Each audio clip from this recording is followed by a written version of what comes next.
నల్లగొండ పట్టణానికి చెందిన చెరుపల్లి వివేక్ తేజ మలేషియాలో జరిగిన ఒకినావన్ గోజుర్యు కారటేడులో కాంస్య పతకం సాధించాడు. 7 దేశాల నుంచి పెద్ద సంఖ్యలో క్రీడాకారులు పోటీ పడ్డ ఈ టోర్నీలో వివేక్ 75 కిలోల విభాగంలో బ్రాంజ్ మెడల్ సాధించాడు.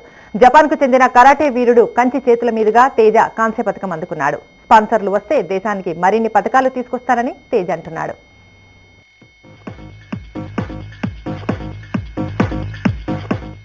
మలేషియాలో జరిగిన ఇంటర్నేషనల్ ఒకినవన్ గోజుర్యు కరాటే ఛాంపియన్షిప్ లో బ్రాంజ్ మెడల్ సాధించాను.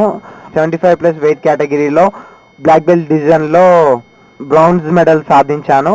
ఇలానే నెక్స్ట్ జరగబోయే టోర్నమెంట్స్ లో కూడా ఇంకా మెడల్స్ మన దేశానికి మెడల్స్ సాధిస్తానని, కంపెనీస్ నుంచి అయినా లేదైనా గవర్నమెంట్ నుంచి అయినా ఏదైనా సపోర్ట్ అనేది లభిస్తే ఆస్ట్రేలియాలో ట్రైనింగ్ తీసుకొని నెక్స్ట్ వచ్చే టోర్నమెంట్స్ కి ప్రిపేర్ అవుతున్నాను.